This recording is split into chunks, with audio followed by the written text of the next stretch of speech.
You wanted the best. You've got the best podcast. The hottest podcast in the world. The Chris Voss Show, the preeminent podcast with guests so smart you may experience serious brain bleed. The CEOs, authors, thought leaders, visionaries, and motivators. Get ready. Strap yourself in. Keep your hands, arms, and legs inside the vehicle at all times, because you're about to go on a monster education roller coaster with your brain. Now, here's your host, Chris Voss. Hi, folks. It's Voss here from thechrisvossshow.com, thechrisvossshow.com. Welcome to the big show, my ladies and gentlemen, my friends, my neighbors, my relatives. I don't know. Who else is listening to the show? Your cockroaches at your house or something when you're not there? Welcome to the show, my friends. We certainly appreciate you guys coming by. We have an amazing author today.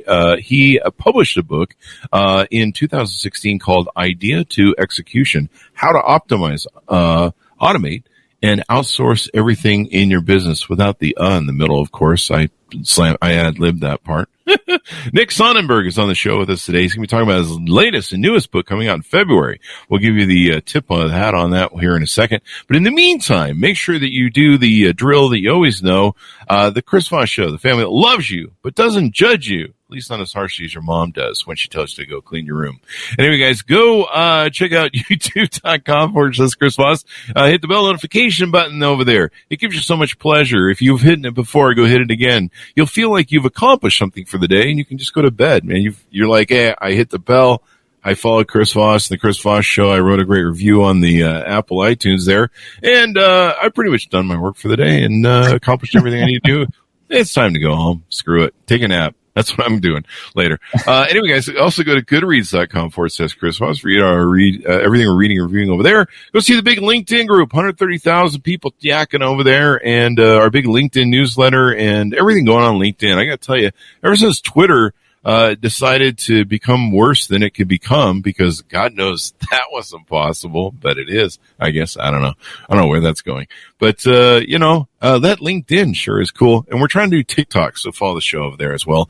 And no, we won't send you, we're not on Snapchat. The Chris Voss Show does not send pictures on Snapchat. So sorry to disappoint half the ladies out there. Anyway, guys, he is the author of the amazing book coming out February 7th, 2023, and he's going to be checking it out, talking to us about it on the show. You're going to get a whole update on wonderful things going on there. Nick Sonnenberg is on the show with us today. He's going to be talking about his amazing book as well. He is Entrepreneur Incorporated's columnist and guest lecturer. He's a guest lecturer. Wow, he's also a guest lecturer and guest lecturer at Columbia University. He's the founder and CEO of Leverage, a leading operational efficiency consultancy that can help companies implement the CPR, Business Efficiency Framework, outlined in Come Up for Air. This is the accumulation of Nick's unique perspective on the value of time, efficiency, and automation, which stems in part from the 8 years he spent working as a high-frequency trader on Wall Street. Welcome to the show, Nick. How are you? I'm great. Thank you for that fantastic introduction, Chris. I don't know what it decided to do with a lecture there, man. I just, we ad-lib on the show. We have some fun with it. What Sounded perfect. So congratulations on the new book. Welcome to the show. Give us your .coms, wherever you want people to look you up on those inner tubes that roll through the sky. Well, the main one right now is comeupforair.com. We've built out a whole ton of complimentary resources for free that supplement the book. The book is coming out in February, as you mentioned, and it's already a 320-page book. My publisher, HarperCollins, wouldn't let us go any longer, so we basically had to stick. But there's so much more that we could say. So we put a whole bunch of video courses and additional resources up on that site. And then getleverage.com is my consulting company where we're helping businesses get more efficient and helping train their teams on best practices with all the different softwares modern teams need now to be efficient. There you go. So is there a lot of drowning going on at work? On the cover, it's got a life preserver and an office chair. So what's going on at these workplaces? Are they being held in the sea, or what's going on? Yeah. Yeah. They're being held in the sea looking for treasure. We've been doing this for a really, really long time. And the number one thing when I speak to business owners, what I hear is that they're drowning in work. And it's not even business owners. It's COOs, it's employees. Everyone is busy.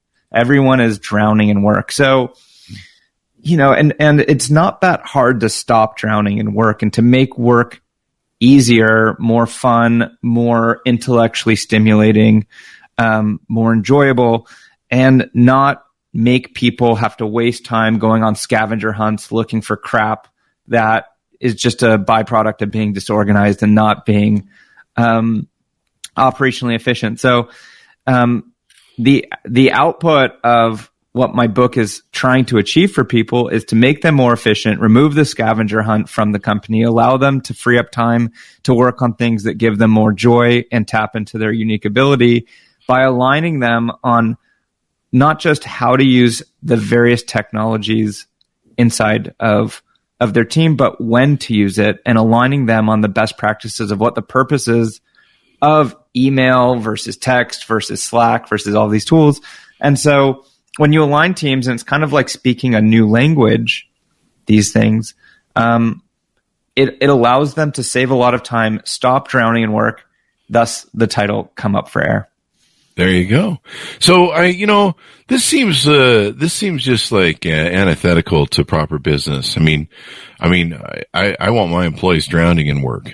I'm drowning in work. Ever since, one of the challenges I've always had, and this is probably a great book for entrepreneurs as well, I assume, I reached a point early on in my business where I just had to come to the conclusion that even if I could stay awake for 24 hours a day and have 500 hours a week, I was just never going to catch up. You just get down to that thing where you do the most important stuff and or you just keep patching the holes in the pirate ship or whatever's on fire. You try and put that out. Sometimes you just let it burn. We didn't need that. Sometimes the best way to complete your to-do list is to just scrap it. Just let it burn. Yeah. In fact, that's my new shirt. I think maybe that's the new show motto. Chris Voss Show, let it burn. Anyway, there's probably some jokes we could do about Twitter, but I think we're pre-recording this. So people later will just go like, what is he referring to? So drowning in work, you have a system called the CPR, Business Efficiency Framework. Give us a teaser on that as to, is that the real key, that framework to not drown so much?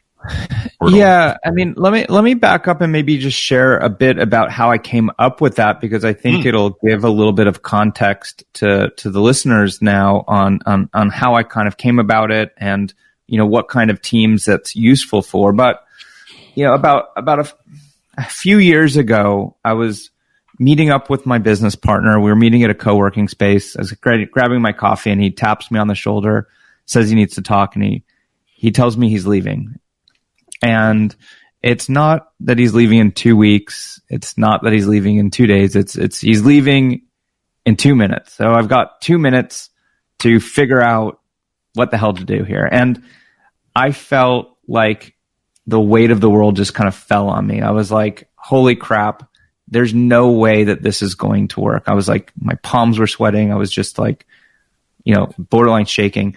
And so he leaves, and then I'm sitting there by myself thinking, okay, are we going to actually be able to do this? And at that point, we had a lot of success on the surface. We had grown to 7 figures in the first year. I had 150 people on my team, hundreds of clients.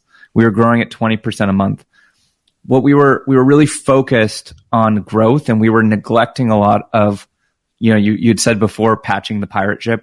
We had neglected patching that pirate ship and the foundation. We were just kind of grow at all costs. So under the hood, why my palms were sweating was because we had no org chart. It was just he was head of people and I was head of kind of everything else. So the team and clients only knew who he was. They didn't know who I was. So that was a bit of a problem. 2,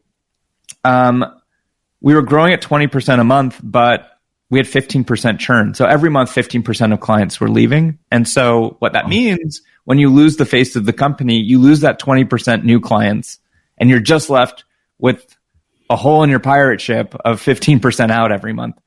And we had, $750,000 of debt, losing $500,000 a year. I'm cashing out my 401k. Holy Dad shit. taking a second on the house to loan to make payroll, so on and so forth. You get the picture. It was not an easy time.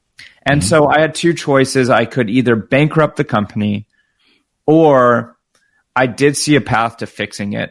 And that's kind of the genesis of this CPR framework. I could see, okay, we've got all this complexity. 150 people is not the easiest team size to manage in your first year. But I could see where we were struggling. And I could see, I know it's laughable. I've seen that movie. Yeah. It's a bad movie to watch, to be honest. And complexity scales exponentially. So it's not that going from 50 people to 150 is 3 times more complex. It's 300 times more complex. Yeah. And so, we made that mistake of just, grow at all costs. And we hit a ceiling. We hit this wall where we were just too big to handle. Our systems and processes didn't support the size we were. We had accumulated all this operational debt, and we were out of bandwidth. And when you're out of bandwidth, the worst thing you can do, which is the natural knee-jerk reaction for most business owners, is you hire more people to get more bandwidth. But at some point, you kind of get to the problem I had, where you're 150 people and you're missing that foundation, and you're spending all your time just trying to stop drowning in work. That's come up for air. So I started kind of breaking down a strategy on how we're going to fix this. And it took a few years to actually turn this around. But I started realizing kind of there's 3 buckets that we need to be thinking about to be efficient. And we needed to communicate more efficiently. We needed to organize tasks and projects more efficiently. And we had always done a pretty good job of documenting knowledge, but that was another kind of critical area of focus. And because of my first book that you mentioned, plus people just seeing from the outside, re-navigating this ship, people started reaching out, asking for help with their internal efficiency. And I soon realized that the same framework and the same thinking process that was starting to turn us around was helping many other companies. And it didn't matter if they were in tech, if they were a coach, if you're a financial advisor, distributor, anything. And we've worked at this point with companies ranging from Meta to Tony Robbins to Poo-Pourri to, a company that's, a small financial advisor firm. And everyone had the same issues. And so over the better part of the past 10 years of launching this company and kind of refining this framework, we've really solidified kind of what we believe to be the secret formula to, I don't want to say secret formula, but framework that any company can apply to their team, no matter whether you're a 10, 100, 1,000 person company, to be more efficient. And that's this CPR framework. You need to communicate internally with your team, externally with clients. You need to plan. You've got tasks and projects. And then you've got your resources, your SOPs, your processes, your intellectual property. Every company on the face of the planet has those 3 things. And if you have a strategy around what tools you use to solve each of those buckets, you can save up to a business day a week per employee in your company. Wow. So you could get to 4 days a week, maybe. Well, it's up to you. You could have your team work 4 days a week to get the same output as 5. You could have them work 5 days a week, and now you have the output of 6. That's on you. But my mission is to remove the crap from the world in terms of where time is wasted. Like, if I could be known for saving millions and millions of hours, and I'm not here to tell you, hey, this is a good use or bad use of time. That's on you. I'm here, though, if you don't like doing something, like no one likes having to dig through, emails and Dropbox folders because it's disorganized and they just don't know where information lives. Like no one on the face of the planet enjoys going on what I call the scavenger hunt. So if you can just make it easier, allow people to answer questions or retrieve information in as few clicks as possible and as few seconds as possible, I will feel I've accomplished my mission. Hi, folks. Here's Voss here with a little station break. Hope you're enjoying the show so far. We'll resume here in a second. I'd like to invite you to come to my coaching, speaking, and training courses website. You can also see our new podcast over there at chrisvossleadershipinstitute.com. Over there, you can find all the different stuff that we do for speaking engagements if you'd like to hire me, training courses that we offer, and coaching for leadership, management, entrepreneurism, podcasting, corporate stuff. With over 35 years of experience in business and running companies as CEO, I think I can offer a wonderful breadth of information and knowledge to you, or anyone that you want to invite me to for your company. Thanks for tuning in. We certainly appreciate you listening to the show, and be sure to check out chrisvossleadershipinstitute.com. Now back to the show. You know, that was one of the challenges I had when I had my business was a knowledge base. And so I was always having to be the knowledge base. When I would train, I would have to be like, and one of my techniques was always not only explaining to people how to do something, but why we do it. And that was always really important to me. I talked about in my book where here's why we do things. And the reason I would teach them the why and how we built it is so that if they could innovate it, if they could change it, if they could see why we did it, and plus it gave them a deeper meaning. If someone understands why we do that, as opposed to just like, go stand there and just pull the lever all day long, right? Understanding the why behind it, what it means and why it's important. And a lot of times, sometimes an employee didn't happen often because, a lot of people don't think about their jobs, but sometimes someone would come to me and go, all these steps that you have here, if you eliminate these one or two, you can innovate this and make it easier. And those are your best employees, right? Yeah, usually, yeah. I learned a long time ago as a CEO, I don't have all the answers. I ran out of the answers in the first 5 minutes. But no.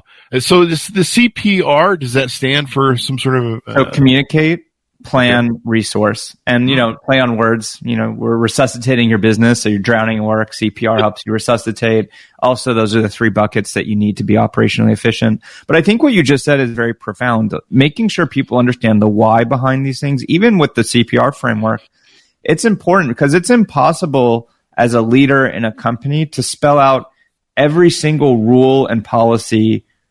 You'd be just doing that nonstop and get no work done. So, coming up with principles or, documenting the most critical, but letting people fill in gaps, and they can only fill in gaps if they understand kind of the underlying why or principles, which is why a lot of companies go through a core value exercise, because if people understand kind of at a high level those 5 or so kind of critical things that mean the most to you, and the why behind it, it's kind of like you're giving them an invisible manager that can sit beside them and help them make better decisions, where a better decision is faster and more accurate.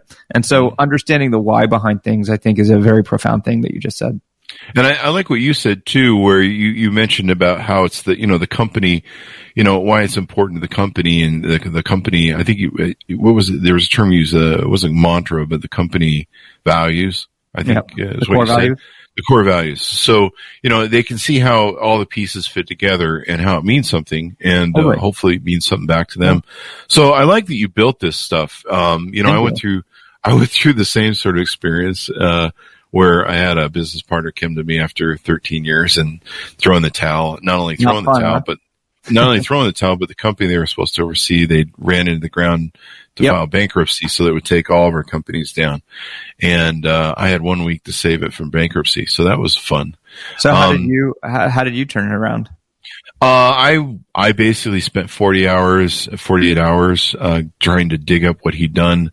He'd overseen one of the businesses, and thankfully in my case, I'd built the business 13 years earlier. So all of our original customers were still there, and they all knew me. They hadn't seen me for about 10 years, but they all knew the power of, I was the one that sold them and signed them up back in the day. And so, it took a lot of, he he'd been spending so much money and wasting so much money. It was insane. And his idea somehow was this concept he came up with, that that he could walk away from all the debt. Because in the same case like you had, we had a lot of debt. And we just gone through the recession, and so it had created a lot of issues we had to fix. It was one of the first recessions in the 2000s. But yeah, we had to do that. So, but this is really important because there is so much waste. There is so much stuff. I mean, even today, I sit around my office and go, I need to do like 500 things today. A lot of the stuff that I'd like to do or projects that I'd like to work on or stuff. But, we put up a meme recently on LinkedIn that was kind of funny, that just resonated with so many people. And it was this gal from TikTok who said, you want to know how to get successful in business? Here's how I'll tell you. And she goes, what you do is, if you got to make a decision on something, instead of making a decision on something, you go schedule a meeting with a bunch of 20 other people to help you suss it out.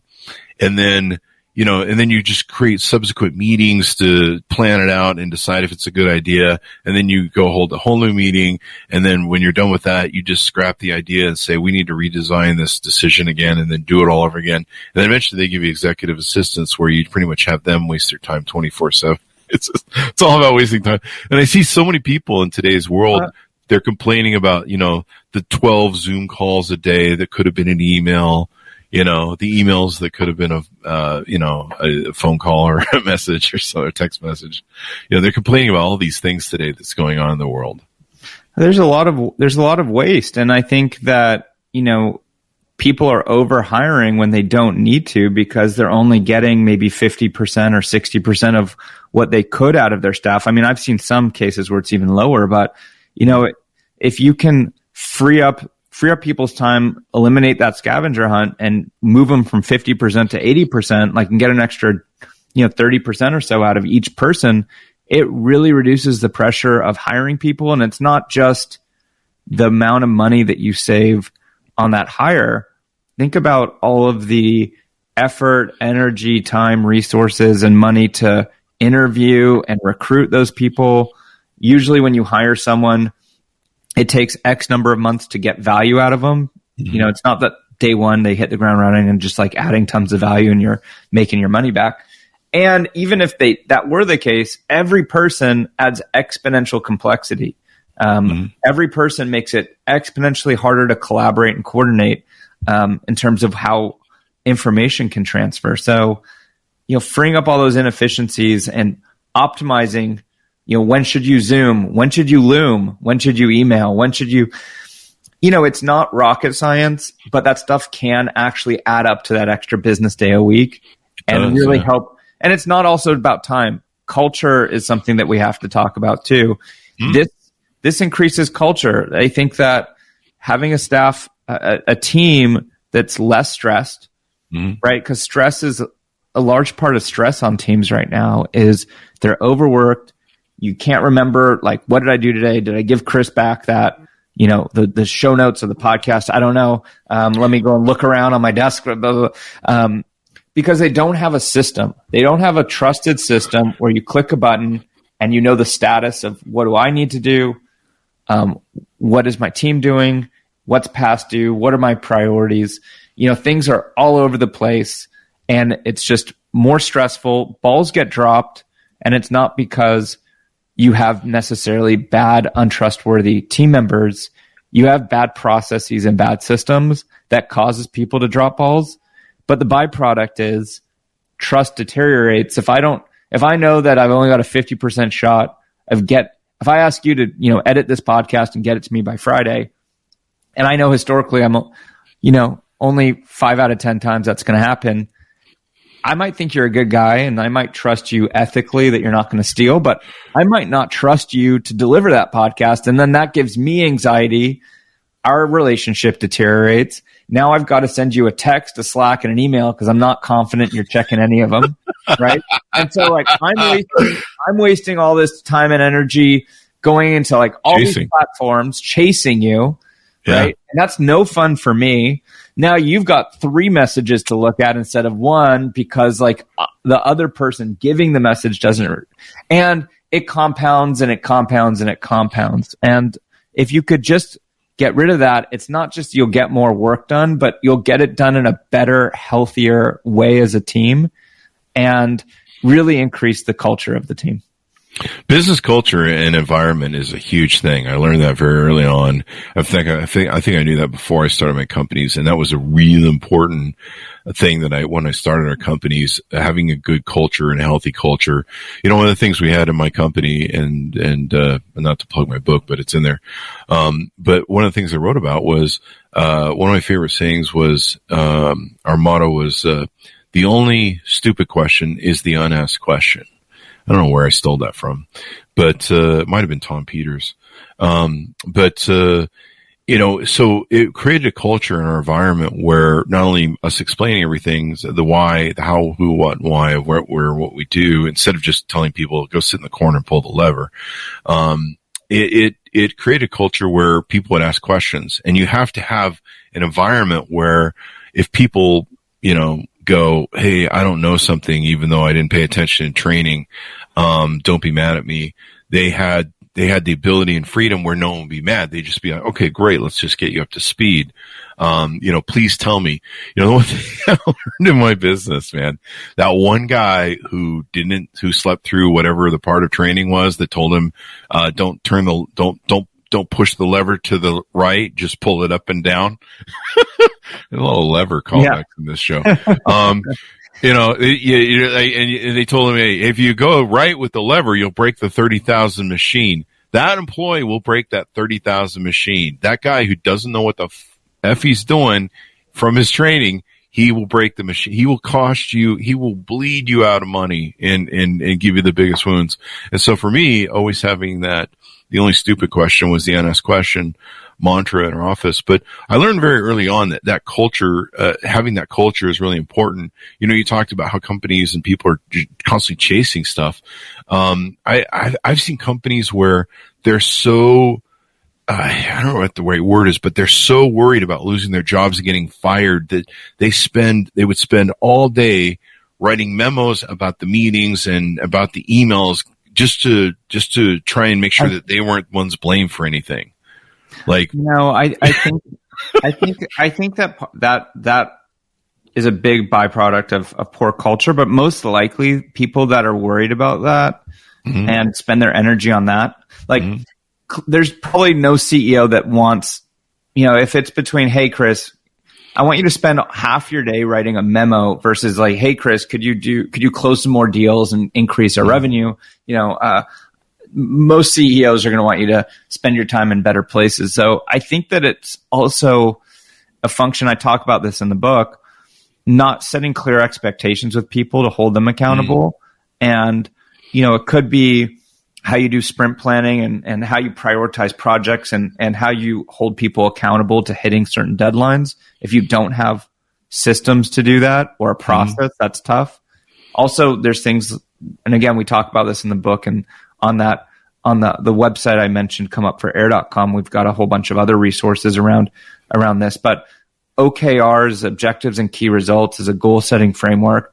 If people are really clear on what they're responsible for, like what targets they need to hit, it's hard to hide, but it's not so much about not allowing people to hide. It's creating that alignment so people really know what they should be prioritizing right now without being told. So if someone's spending all their time on a memo, to me, the first thing I think about is leadership probably failed in making it very clear to them on what matters most and being able to track what matters most. Because if someone knows exactly what matters most, they're probably not spending, you know, maybe there's cases where it makes sense to write that memo, but, you know, depending on their job function, unless they're, you know, they're a full-time memo generator, they probably have some other key results and KPIs they need to be thinking about. Well, when you're living in fear, I mean, it would be these environments of fear, and they were just writing my friend's company. It was just constantly covering your ass. I was in a meeting with Bob, and Bob said this, and I didn't say it, and everything was about documenting not getting fired, covering your ass. It drives me nuts. Or these cultures where it's like, you know, just build decks and slides to make it seem like you're busy and adding value. It's like, no, like care about, like, did you hit the key results that we sat down at the beginning of the quarter and we established, what does success look like in 90 days? Did you hit those things or not? And that should really be what matters, matters the most. There you go. Well, anything more you want to tease out of the book before we go out? We, of course, want them to buy the book, so we can't give them all the secrets. Well, go to comeupforair.com. And, if you're interested in this and want to make your team more efficient, I can guarantee that this is going to save hours. But I'll leave you with this. Work can be easier where there doesn't need to be a scavenger hunt of information. Work can be easier, and you can trust that the right work is getting done on time and every time. And it can be easier, and you can move faster forward without the setbacks. And I've just seen so many times where people are drowning in work unnecessarily, and I really hope that this helps people to come up for air. Yeah, I'll read it because I'm drowning in work right now. It's just like this is the never enough time of the day, it seems. And I'm not even writing memos covering my ass because I don't have to worry about getting fired. Look, I wrote a book because I was drowning in work, so I know firsthand what it's like. This is really big for entrepreneurs too, because we're so bad at just taking everything on and doing everything ourselves, and it's even harder when you're so used to being that sort of enigma when you work with other people. And, I know some people have a hard time delegating. I don't. I'm just like, please go do it. Just get it away from me. But yeah, it makes a whole mess of difference. So we'll look forward to seeing this book. So tell us again, when does it come up for air? February 7th. Check it out in all your local bookstores and Amazon. There you go.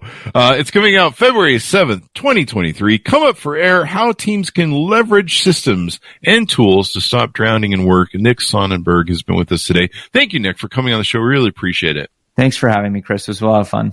There you go. And give us the .com as we go out so people can find that on those inner tubes in the sky. So again, you can go to comeupforair.com and find out more information about the book, where to buy it. We have some discounts if people want to buy it for their teams. We've got some goodie bonuses there, as well as free bonus content to supplement the book. There you go. Well, thanks everyone for tuning in. Go to youtube.com/Chris Voss. Follow our groups on LinkedIn, Twitter, Instagram, TikTok, all those crazy places the kids are playing nowadays. Be good to each other. Stay safe, and we'll see you guys next time.